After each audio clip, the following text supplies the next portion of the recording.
So I'm hopping on here real quick because I'm actually preparing for later this afternoon. So of course, if I'm going to see you tonight at Reclaiming Your Money Story, I'm excited about that because I think that we need to talk about focus. And this has just been on my spirit, especially with everything that's been going on over the past 15 days, less than 2 weeks.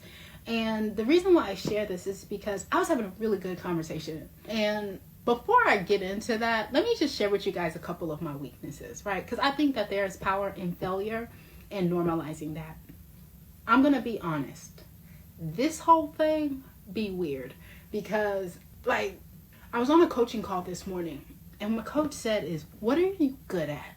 And here's what I know for sure. What I'm good at is being able to package information, break things down in a way that we receive it, right? For the most part, I am here to make sure that our community has the tools, the resources, the insights, the knowledge, the insider information that they need to make smart decisions for their family, right? I am very tunnel vision in that way. And here's why that's important. Especially right now, I feel like there is a barrage of information just coming out. Every time you turn on the internet, there's a hook, there's a crisis, there's a tragedy, there's a executive order. And if you're like me, that just becomes overwhelming. It's like you can't even hear anything.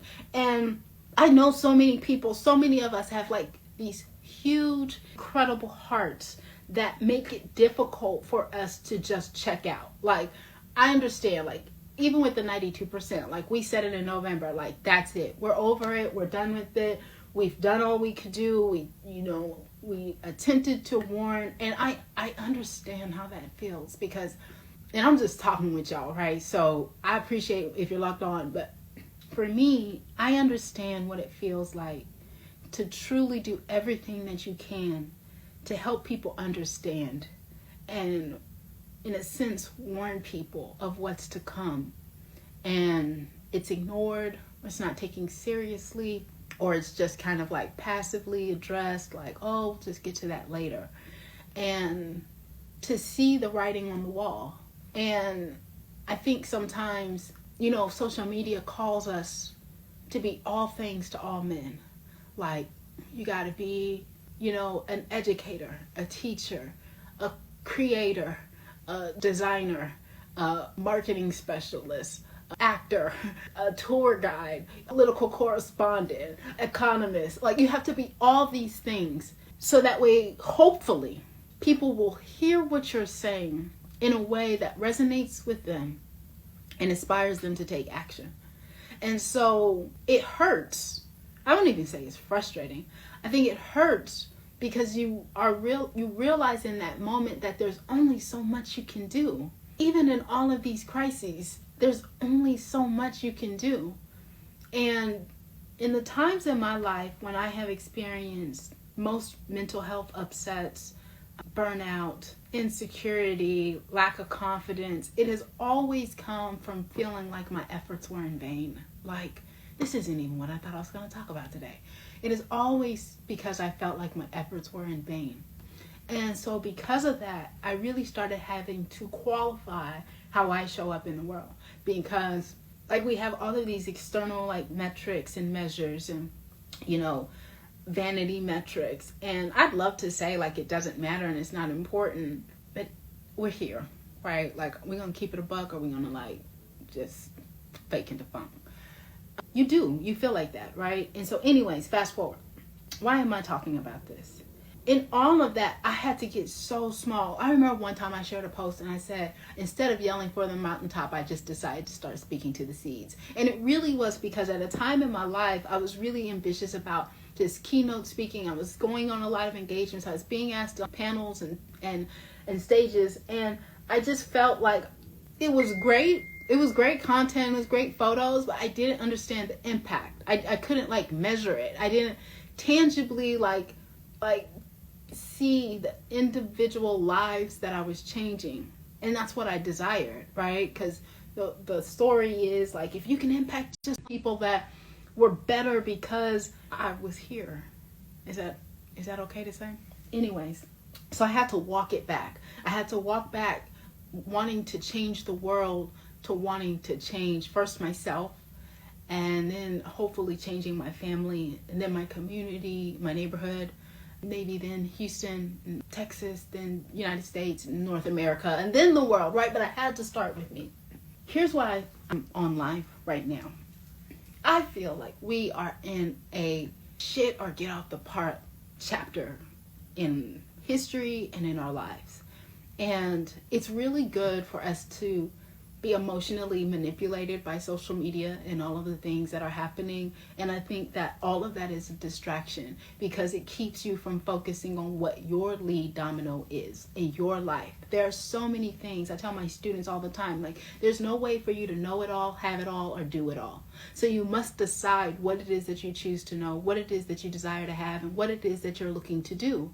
Otherwise, you will be caught in paralysis. You will get emotionally fatigued by trying to fight every battle that presents itself to you. So for me, my little pie in that big pie, that my little slice is caring unapologetically about Black people, caring unapologetically about the LGBTQ community, caring unapologetically about contributing what I can to help us get better at money and ownership. Because if you're not paying attention right now, the reality is that we're very vulnerable. Like, we're very vulnerable right now. And a lot of times I feel like we're very reactive. It's not until the headlines, it's not until the media clips that we're like, oh my God, we must strategize. And it's like, that doesn't make sense to me. It's not that I don't care. It just does not make sense. Tangibly, it does not make sense. Because it's like, what is the plan? So a lot of times when I say like, okay, well, what's the one thing that I do well is I teach. What's the one thing I can do from my space, from my backyard, is to teach people that look like me in something that I believe provides financial security and stability. And I do that through homeownership. I think that real estate has gotten very commercialized. Hell, I got my real estate license because $1 Million Real Estate Agent listing was on the show, right? I didn't become a realtor because, I have a long legacy of realtors in my family. Hell, I didn't even own a house when I became a realtor, right? Some of you guys know this. I just was working in the mall and that sounded like a cool thing to do. And then over time, like, I really just started to see like how all of these dots combine. A lot of times we talk about like, what is our impact in the world? I always go back to Beyonce's song, I Was Here, right? I lived, I loved, I learned, I laughed. And when we talk about legacy, I think that there are different ways that stuff shows up. Some of it's tangibly, some of it's emotionally, right? You can impact a person's life.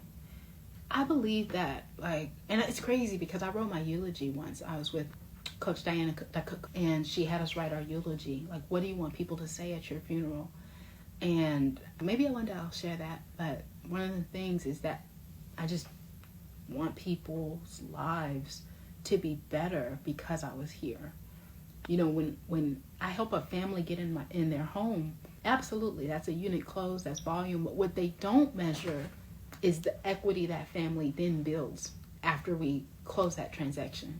And hopefully I'm a part of their portfolio for life. Yet what they don't measure, the story that they can't quantify, is the equity that's put back into that family that changes the lives of their children and their children's children. To me, that's a generational impact for a tangible problem right now. So I kind of hopped on here, I think because I wanted to say hello, and also because we have to get serious. Everybody's talking about what this new administration is doing, and it's stealing our focus by being consumed with information.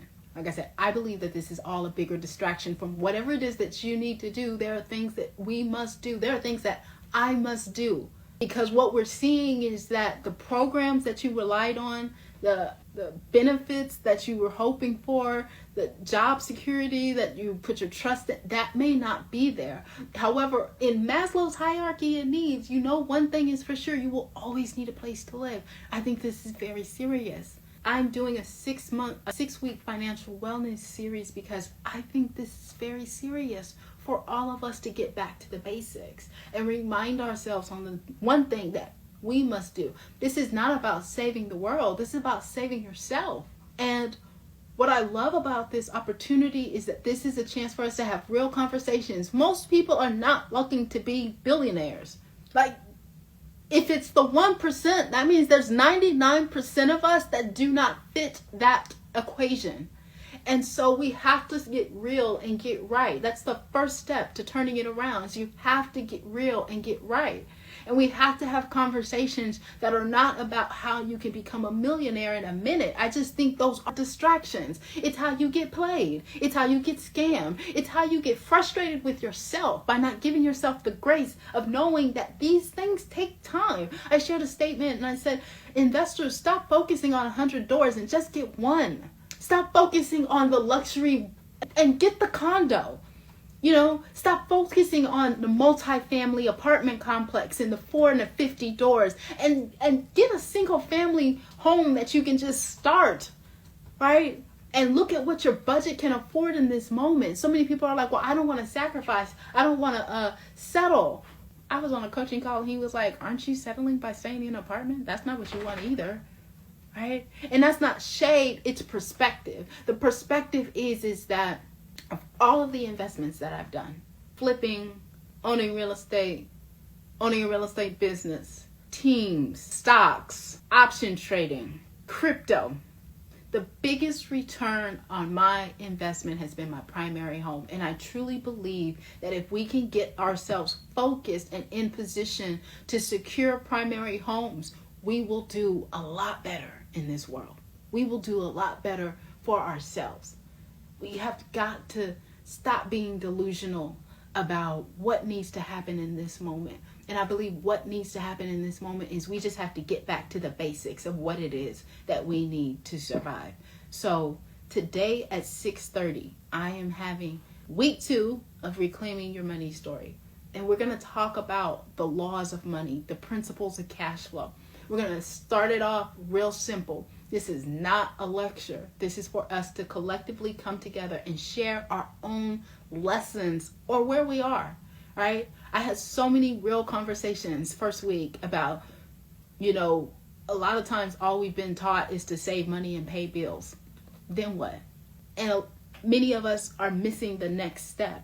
We have the information. It's not that we're illiterate. It's not about financial illiteracy. We're not illiterate. We're distracted. And being able to find out where we need to focus first. What's that lead domino that'll make everything else easier or unnecessary. So this is a space for you to come, get the information that you need, not be shamed, not be chastised, not be beaten up because of what you should have known and didn't do, or what you did know and didn't do. And this ain't about that. It ain't no pop quiz. It ain't no test. It's just us coming together and saving ourselves, right? Saving each other. Why we got to go to Syria to save folks? It's folks in Third Ward, Houston, Harris County right now that could benefit from something that you know. And that's why I'm inviting you to come. So thank you so much. Thank you so much just for hopping on. Sometimes I feel like I have to be very structured and organized for these lives to have impact. But you know what? Sometimes I feel like just press record. And that's the season I'm in until I can elevate to something else. So I'll see you guys tonight. I love you. Bye.